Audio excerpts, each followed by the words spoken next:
Please wait. I must deliver some crucial news to you right now.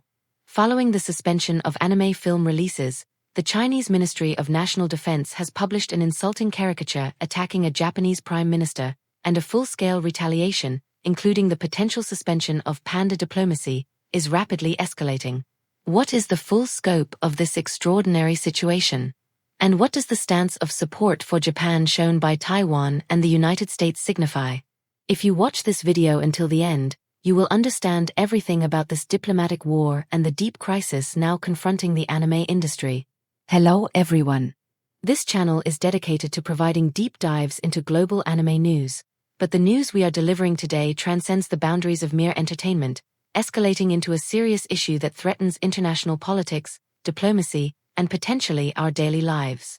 The Chinese backlash against remarks made by Japanese Prime Minister Takaichi regarding a Taiwan contingency is escalating.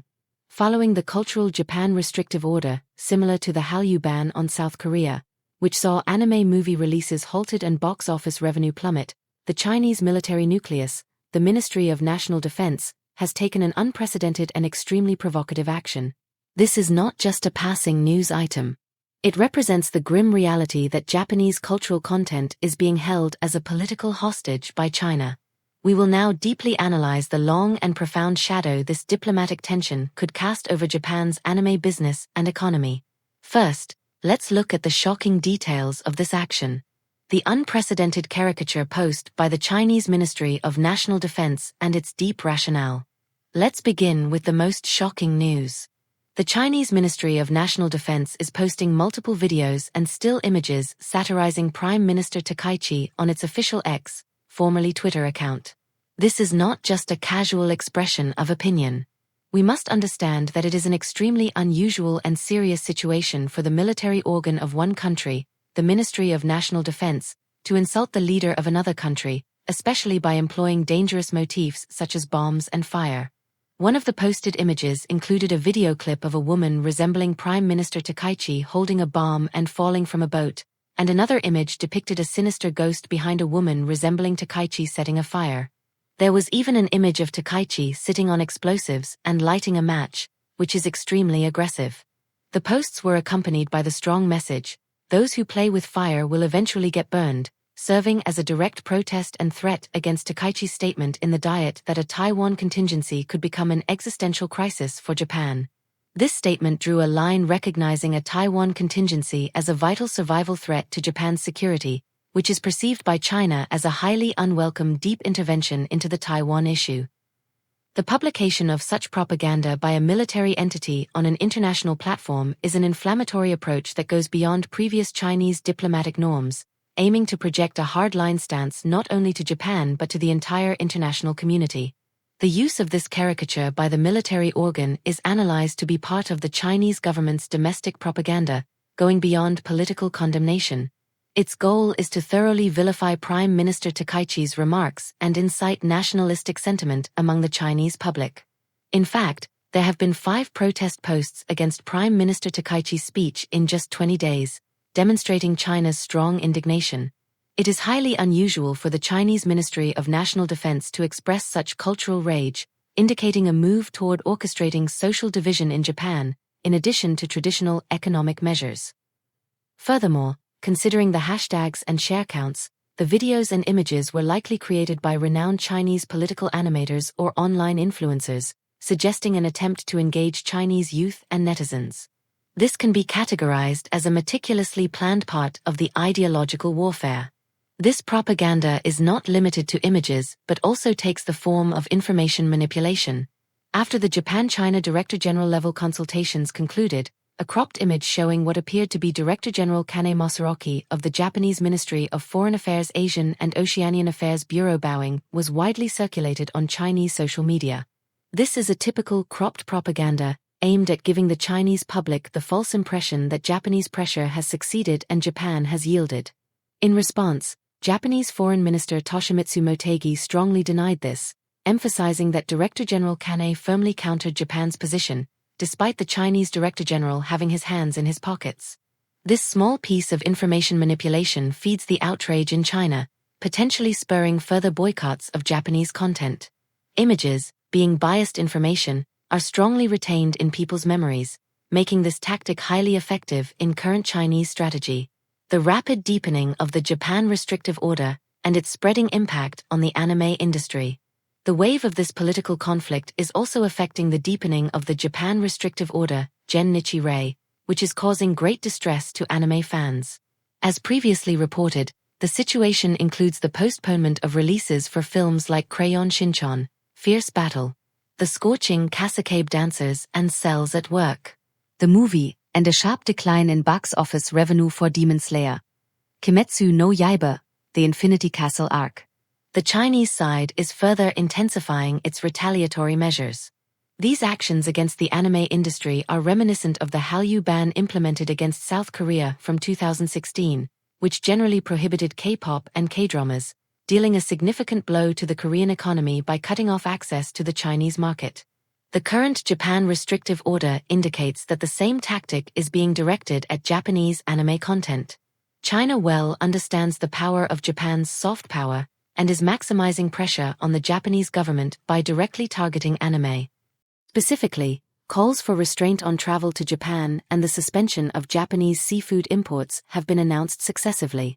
Among these retaliatory moves, the greatest concern is the impact on panda diplomacy. Pandas are a symbol of Japan-China friendship, and their presence is a cultural comfort for the Japanese people. The possibility of them being used as a political tool symbolizes a serious deterioration in Japan-China relations. The Chinese side has reportedly stated that it will suspend the lease of its pandas to Japan, which is clearly a part of the psychological warfare intended to shake Japanese national sentiment. Shock is spreading, particularly in Japanese zoos and among panda fan communities, with sad voices saying, "Don't take the pandas away from our little children." The existence of the pandas is not merely about animals. The very bond connecting the history and present of Japan and China is in jeopardy. The analysis of why this Japan restrictive order is particularly severe for Japanese anime is critical. The Chinese market is a huge source of influence for Japan's content industry. The sharp drop in box office revenue for Demon Slayer and the postponement of releases for Crayon Shin-chan and Cells at Work signify massive financial losses. By first restricting cultural content like anime, which is massive and seems distant from politics, the Chinese government is sending a threat to the Japanese public sentiment and economy that the main target is next. Cells at Work is educational content about the body's mechanisms, and Crayon Shin-chan is a long-loved family anime. Targeting these seemingly harmless contents maximizes the political severity of China's action. The selection of these works is a political strategy aimed at their profound universality and broad fan base. Among countless anime titles, this choice shows how much the Chinese government intends to politicize this issue. Raw voices from Chinese anime fans in this situation are being heard. Numerous complaints on SNS include, "Politics and movies are unrelated, and why are they preventing us from seeing good movies?" One user posted, "I was looking forward to it, but politics made it difficult to go see. I feel the audience around me decreasing dramatically, showing how the political conflict directly affects fan psychology and damages the theater experience. For them, Japanese anime is a daily pleasure, and there is strong resistance to it being used as a tool for political conflict." Another user expressed anxiety about future releases, asking, "Will we not be able to see the theatrical versions of Jujutsu Kaisen or Chainsaw Man next?" This anxiety poses a serious economic risk for Japanese production studios, causing delays in pre-promotion and licensing contracts in the Chinese market. The Japanese anime industry faces a new dilemma where it must be cautious about release timing and even the selection of voice actors for the Chinese market. Economic entrenchment and severe travel crisis. The analysis by experts, which indicates approximately 491,000 cancellations of flights from China to Japan following the Chinese government's call for restraint on travel, demonstrates the direct, immense damage to Japan's economy, particularly its tourism sector. This astonishing figure accounts for roughly 32% of the total flight bookings to Japan, immediately forcing regional stations, hotels, and souvenir shops in Japan to face massive economic losses. This travel crisis is also spreading among anime fans. For example, fan groups looking forward to pilgrimages to anime locations have been forced to cancel their trips consecutively, leading to real-world damages. Inbound tourism from China is a lifeline for small businesses in Japan's regional economies, making this blow a state of emergency. Reports indicate that small inns and restaurants in the most remote Japanese tourist spots are also caught in this crossfire. Signs of economic pressure are also visible in the business sector. While Japanese manufacturers in Beijing currently report no major disruptions in parts procurement, executives of Japanese companies in Beijing have revealed cases where meetings with Chinese central and local government-affiliated companies have been cancelled.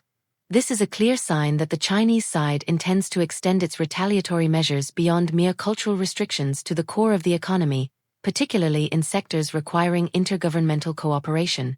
The Japanese Chamber of Commerce and Industry in China, consisting of Japanese companies operating in China, issued a comment on the 17th calling for sufficient communication and the construction of better Japan-China relations from both governments, which itself reflects the profound sense of crisis felt by the companies under the current circumstances. This economic coercion extends to financial repercussions. A renowned Japanese economic analyst warns, if the impact on parts procurement and the supply chain fully spreads, this will become a serious economic war, not just a short-term Japan restrictive order.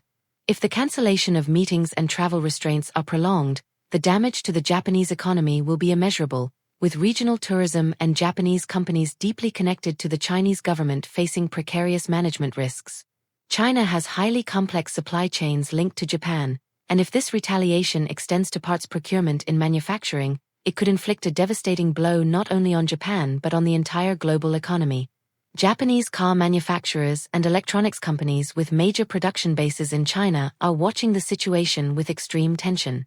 Taiwan and America's stance as allies to Japan and its strategic brilliance.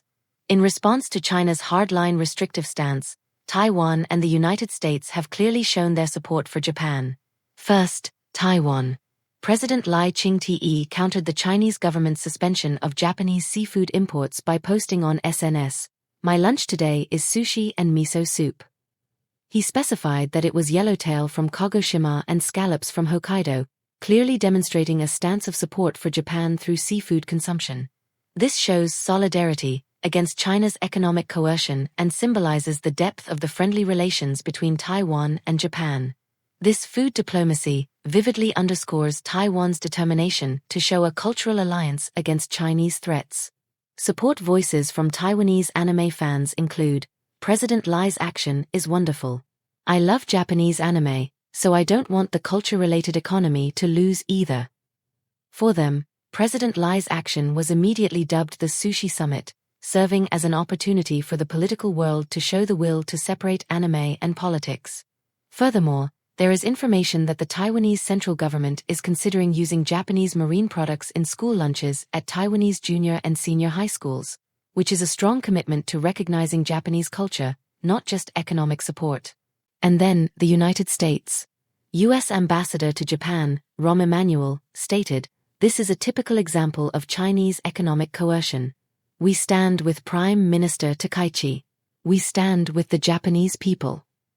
This is a crucial statement in preventing Japan's diplomatic isolation in the international community, as the U.S. clearly supports Japan's position and criticizes China's actions as economic coercion.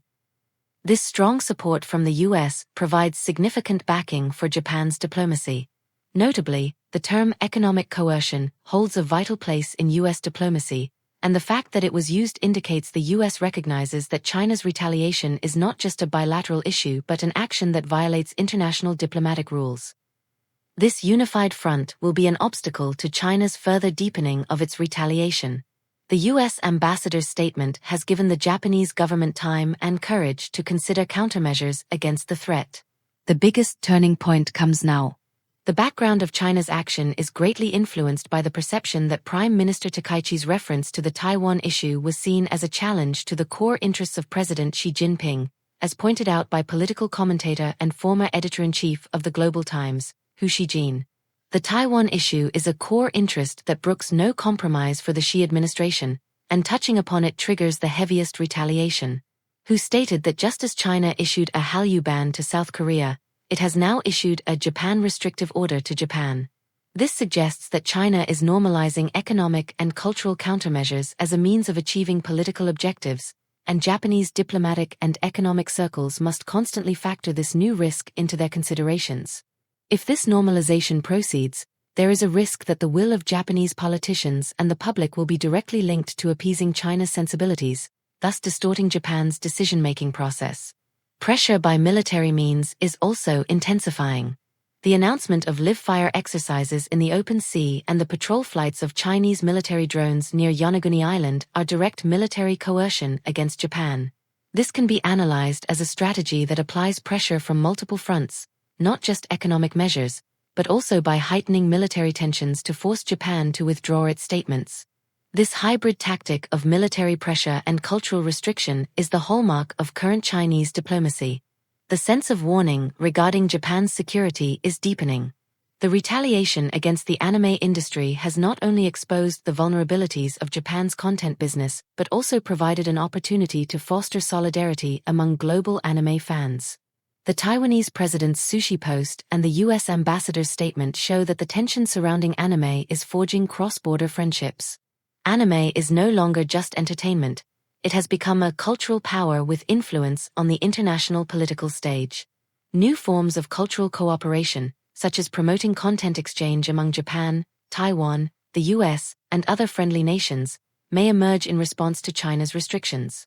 This crisis, conversely, could become an impetus for the Japanese anime industry to pursue success in markets other than China.